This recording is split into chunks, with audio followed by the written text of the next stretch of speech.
What you see now is a 1958 Seaberg Model 201. You'll notice there are a whole lot more records in that record rack than there were in the previous jukeboxes. Seaberg now had stretched it up to 200 selections. That's 100 records playing A and B side. No doubt, looking at these jukeboxes today, you will say that has major car influence. Think back to 1958 and the car culture, how the car companies were in a race. The jukebox companies were in a race as well. When you see this, this is the epitome of the car culture. Now, you're saying, man, that has a lot of glass. That has a lot of chrome. And if you've noticed on my jukeboxes today, there is lots of chrome and lots of glass, which is indicative to jukeboxes from the 1950s. Well, you might be interested to know that I have to buy Windex by the case for all the glass and chrome that you see on these jukeboxes.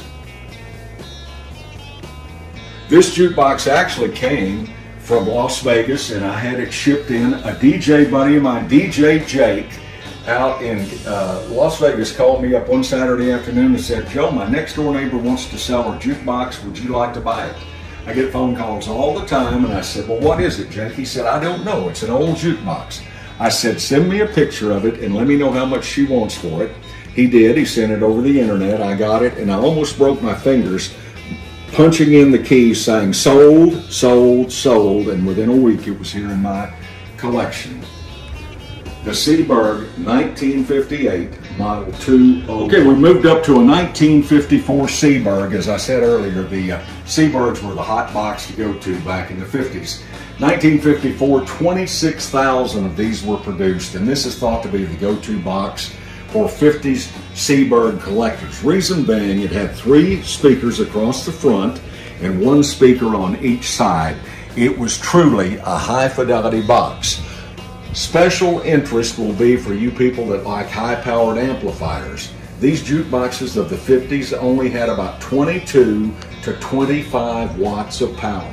You heard me correctly, 22 to 25 watts of power, but it was real power going through about 8 to 10 tubes. These have the old tubes, and all of these are tube-type amplifiers.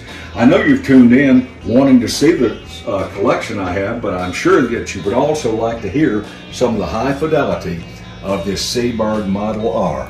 Let's play good Texas artist Buddy Holly. That'll be the day.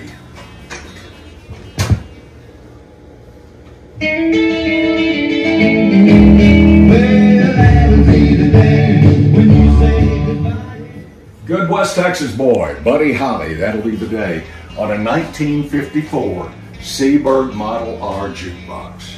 Called a Seaberg Library Unit. It was gifted to me by good radio friend Ken McKinney a couple of years ago. We got it up and running, and it holds some true Wichita Falls history. Without a doubt, we have confirmed everything on this Seaberg Library Unit. It was made in the mid to late 50s and stayed on location in the Bethania Hospital right here in Wichita Falls.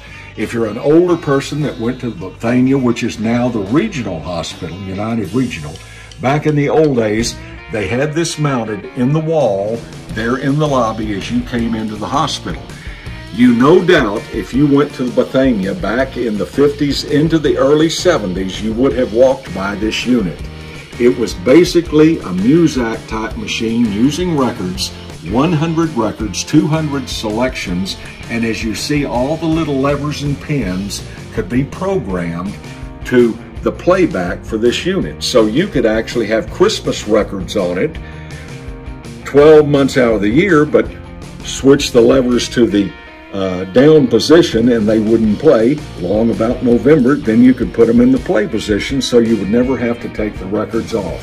It's called a library unit, and it was not accessible to be played by the patrons of the hospital. This would have been programmed by the nuns that worked at Bethania Hospital back for 20 years starting in the late 50s. Thank you, Ken, if you're watching the video. This is a true piece of history from Wichita Falls, and thank you for gifting it to my collection. Speaking of background music machines, this is a treat. It came from a factory Seeburg made this called the Model 1000. They used special speed records, 16 and 2/3 RPM. They were about a 9-inch record, not a 10, not a 12, but a 9-inch record. And this unit was set up to play for like 35 hours before it would repeat a song.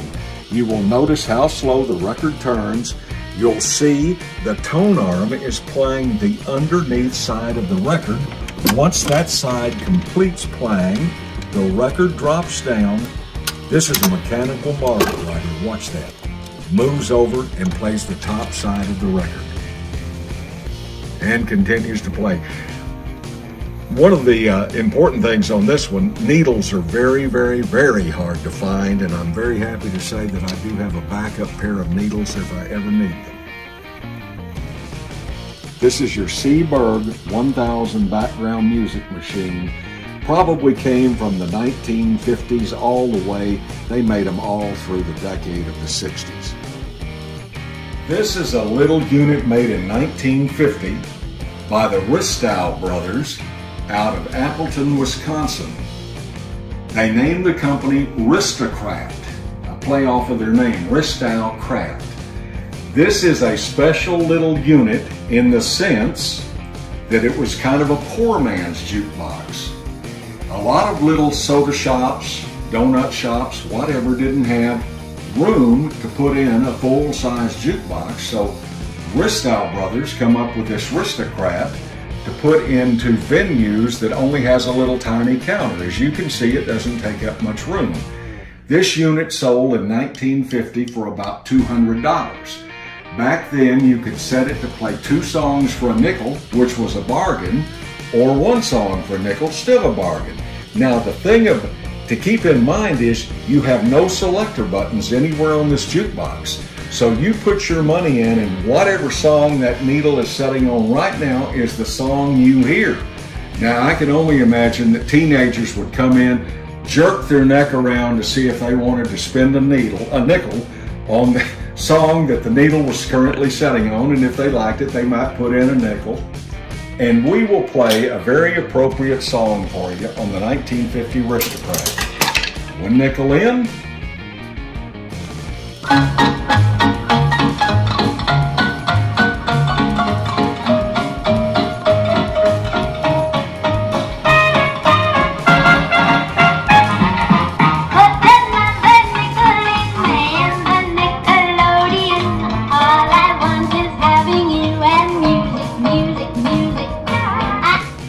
We could have played a more fitting song for you today. Now you see what happens after the last song is played. You never have to touch the record. It mechanically lifts it, sets the needle down with the tone arm, and the next song is ready to play for the next nickel.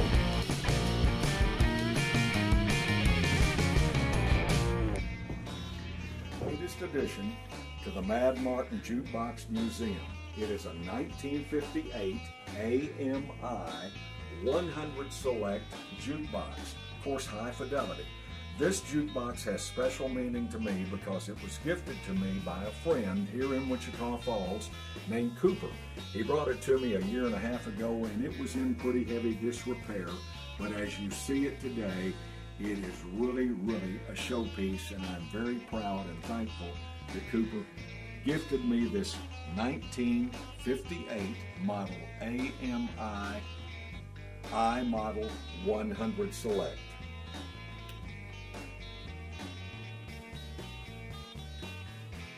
You'll also notice the car influence on this with the chrome bumper and the glass up front is reminiscent of the 1958 automobiles back in the day.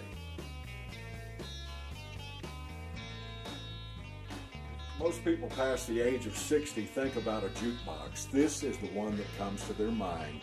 This is the iconic, it's a reproduction of the iconic 1946 Wurlitzer Model 1015. Now what this is a reproduction which is actually a CD jukebox, but the original Wurlitzer Model 1015 would have been a 24 select jukebox. This is a 2300 selection jukebox with 100 CDs. It is a tribute to that jukebox called the Wurlitzer 1015, of which they made almost 60,000. You'll notice the bubble tubes, the colored lights, the animation. Paul Fuller designed this jukebox for Wurlitzer back in the 40s, and the 40s had a special meaning when it came to jukeboxes for Wurlitzers, because they incorporated the bubble tubes, lots of lights and color. Just iconic, and every collection should have one. And in fact, real quickly, for people that are wanting a jukebox that might not be real good with repairs, something like this, they still sell them. This is a Rockola reproduction, but they still are available from Rockola Factory in California. If you want the old looks, but the good, solid production work of things that hold together, this is something you might want to consider now.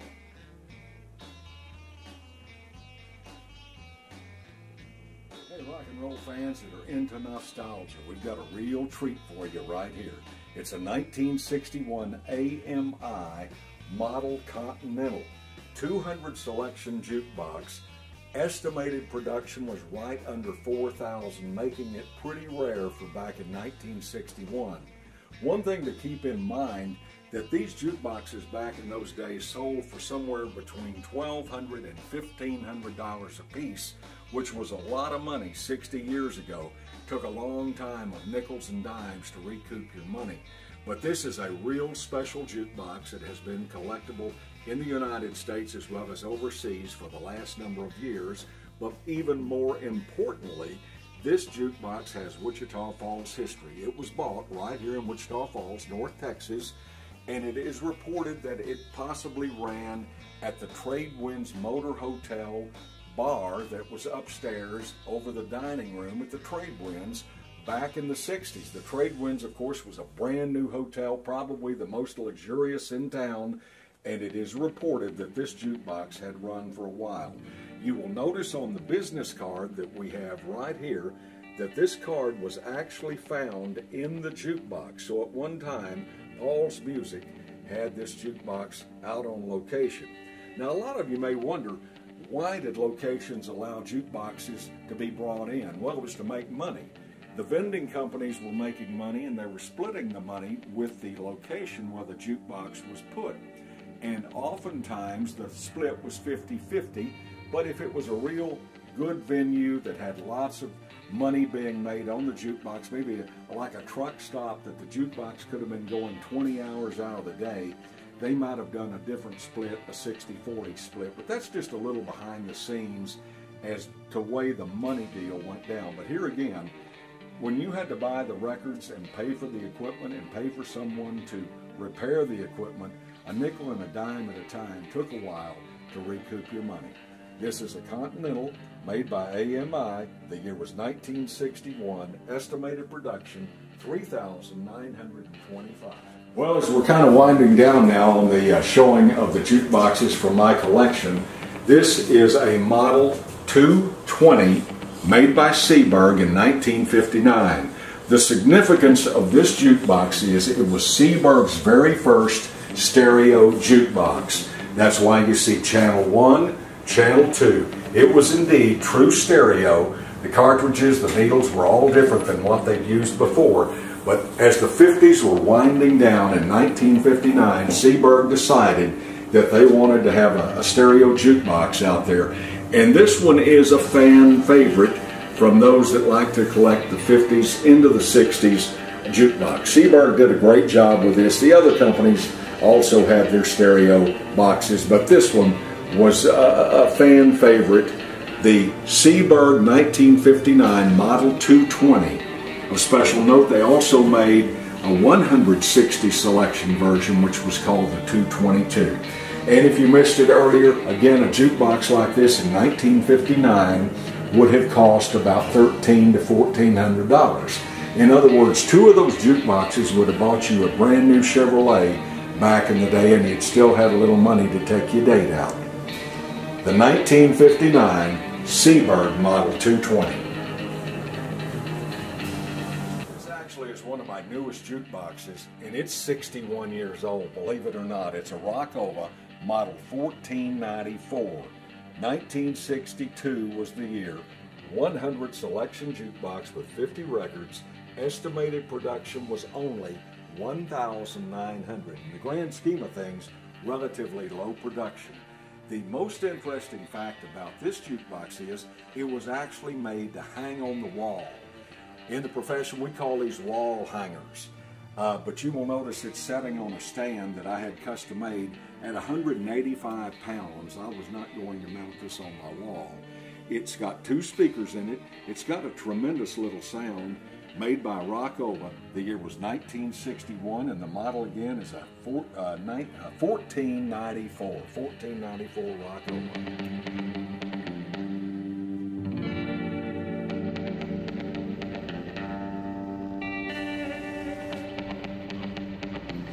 1961 was a big year for AMI.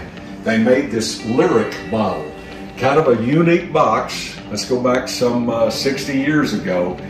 Most people have never seen one like this because they only made 1,300 of them. Probably one of the rarer jukeboxes that I have, but keep in mind, rare does not necessarily mean high dollar. A lot of times, you know, they're rare because people didn't want them then, and it's not really a high collectible box, but it is very unique with the dome. It was 100 selection.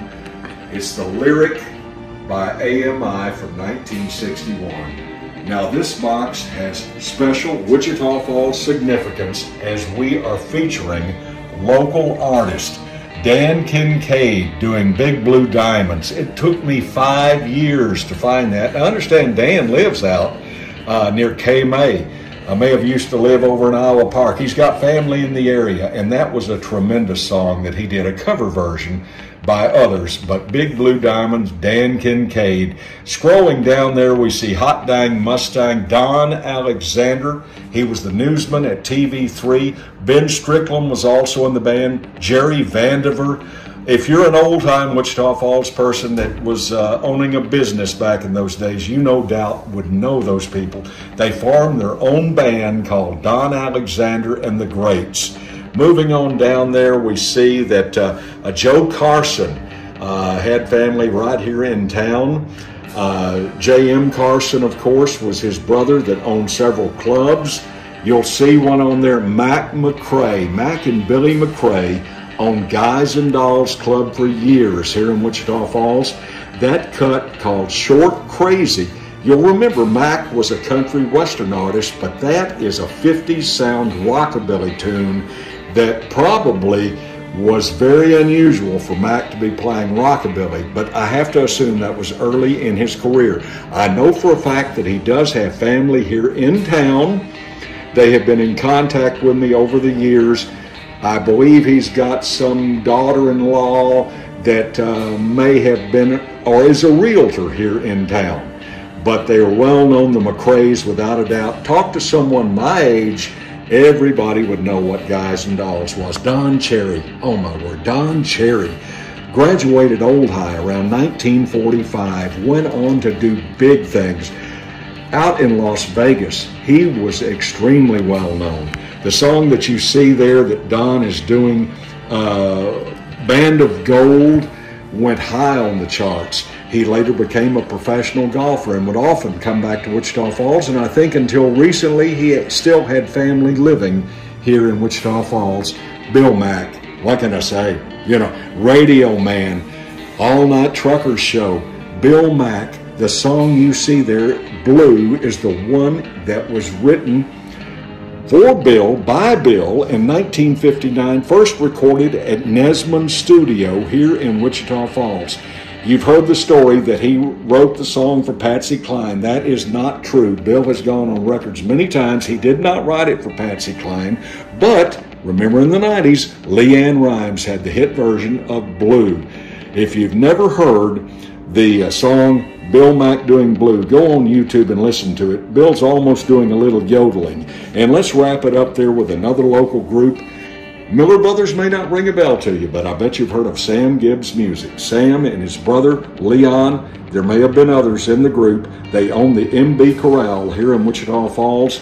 That is an early recording from the Miller Brothers on 45, but I actually have them doing 178 recording from the mid-50s. This is a special jukebox to me as we feature music from Dallas, Fort Worth, Denton, where I grew up. I want to take the opportunity to thank each and every one of you for viewing our video today. Say a special thank you to Keith Vaughn's Flying Service for doing all the video work. He's an old radio buddy of mine. We work together at several stations here in Wichita Falls, and as you can tell, I still have a love for music, even though I may be away from the radio stations now. The music lives on. Mad Joe Martin's going to keep on rocking until the day I can't do it anymore. Again, thank you so much for checking out my videos. I'm often asked, which is my favorite jukebox? And I've got a great answer for you. My favorite jukebox is going to be the next one that I find. If you're watching this video today and you happen to have a jukebox that you might want to sell, feel free to send me pictures to my website. Actually, it's my email address now, madmartin22@yahoo.com. That's madmartin22, all one word, @yahoo.com. I'm always interested in my next jukebox. I don't really do repairs for other people, so no need to call me on that. But at least if you have a jukebox that you might consider selling that looks comparable to what you've seen today, I'd be very interested in communicating with you. Again, thank you for watching my video of my jukebox.